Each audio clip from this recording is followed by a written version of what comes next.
Hi everyone, this is another video, and today I want to do something a little bit different. Caught me with a cup of tea, and I wanted to tell you a bit of a story in the hopes that it will benefit you in some way. And this is the story of Alex. So Alex was someone I knew from a very early age. I've known him since he was maybe 6 years old, and he joined the same taekwondo school that I was at. So I saw him kind of grow up and grow in taekwondo and grow as a person, all that sort of thing.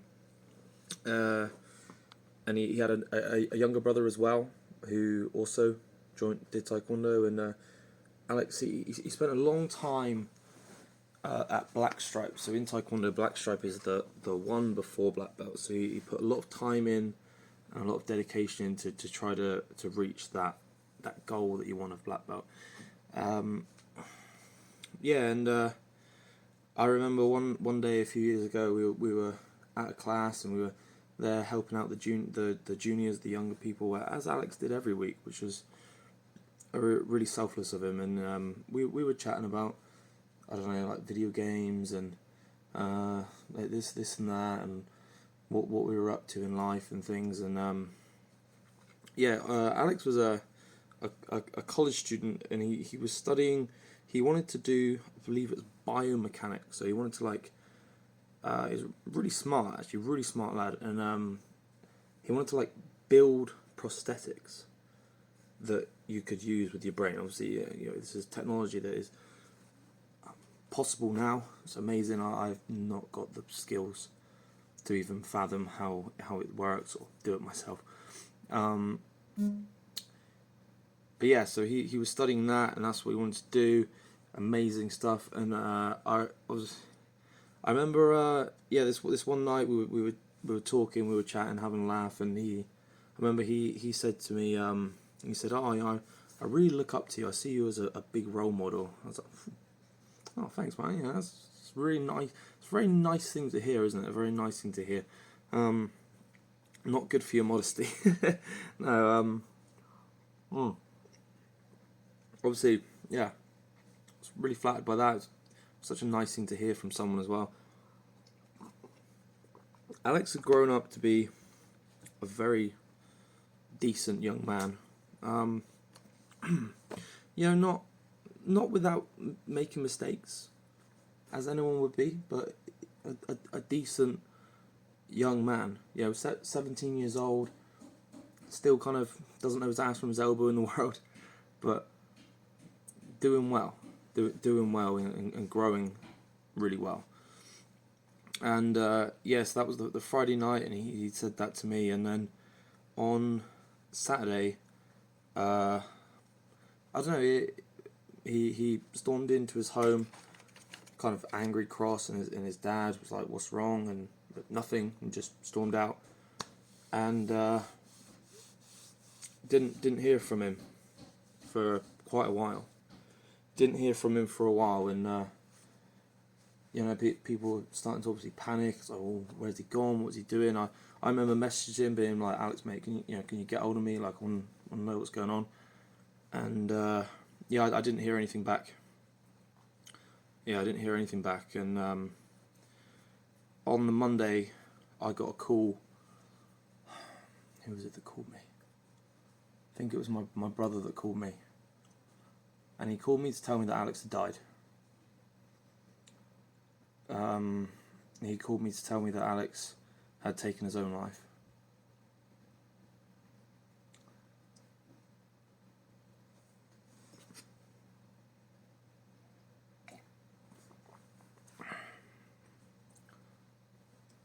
Someone that I'd seen 2-3 days ago, happy, joking. He when he was younger, he used to do, I think it was cadets. And so he asked his dad if he could, a while ago, he asked his dad if he could borrow, have rope to practice his knots, things like sea cadets. Who's to know what kind of knots he was practicing at that time. And from what I understand, he just recently, he had a little bit of an issue at college. He'd kind of made an inappropriate joke and that, but we thought that was all under the bridge. We'd gone past it, and then he had a girlfriend at the time. He had a girlfriend, and they split up, and he was really unhappy about that. And yeah, there was no obvious sign for me for what was going to happen, what he did, that he would do it, I should say. There was none. And so that was on the Monday. Obviously there was, it would come out in the news, or ex boy, etc., etc. And at the time I was teaching a taekwondo class on a Thursday that him and his brother would go to. And I remember his brother was, I think, in a state of shock and trying to kind of work through it and understand it in his own way. And in that, he just carried on as normal. He went back to school straight away. He didn't have time off. He kind of shut out his ability to grieve, I think. But, you can't understand unless you go through what that must feel like. So, yeah. And he came in on the Thursday, and I remember seeing his dad, and you just don't know what to say. I hugged him, and I didn't say anything. And I went and taught my class. And I taught him, taught the younger brother. Ooh. And then I remember the funeral as well. There was a lot of young people there. People obviously Alex's age. There was one lad in particular that I will remember for as long as I live. He is in a shirt and he had a tie on, he had like scruffy hair and glasses, sort of, when you're like 17 and you look too big to be a school kid, but you don't quite look like you're a businessman yet. So he kind of had that look. And I remember him, and I remember him just crying, just crying constantly. And we stood up in the service for songs, and you could hear him sobbing.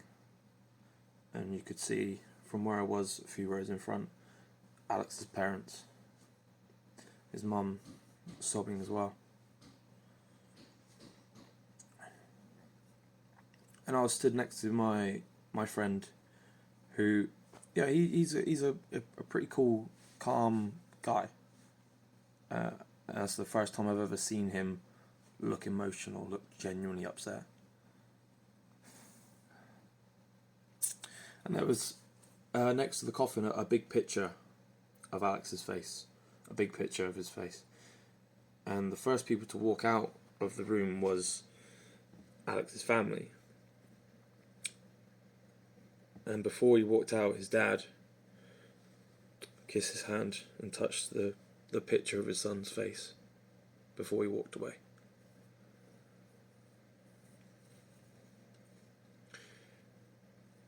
I mean, this is going back a few years now. I want to say it was 2017, I think.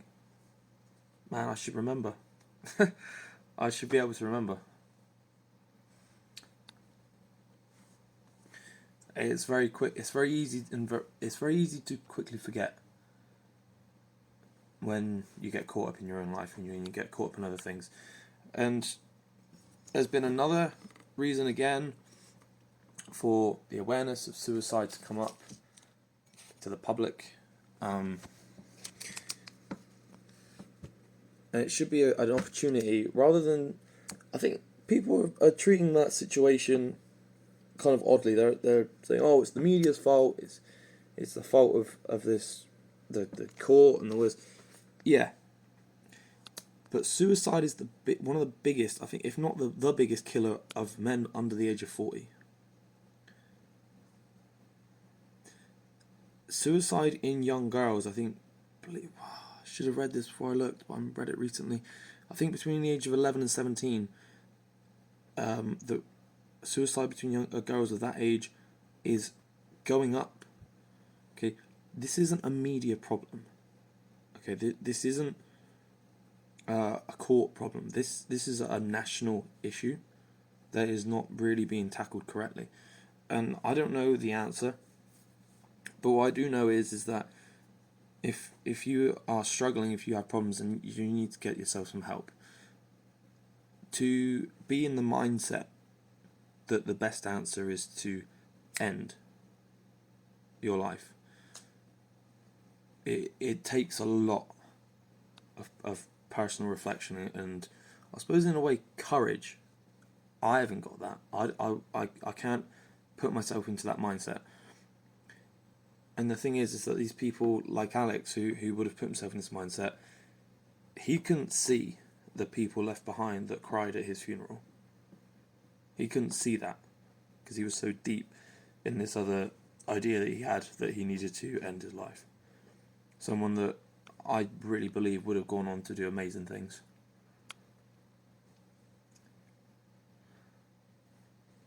And the other thing I wanted to touch on is people that, and this is so well-meaning, but I think it needs to be realistically sort of addressed. Okay, when the whole thing about suicide awareness comes up and people say, "I'm always here.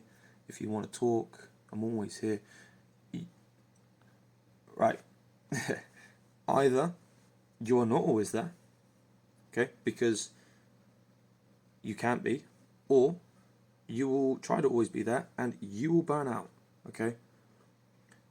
There is no way as that you can do untrained counselling 24/7, okay, and be okay.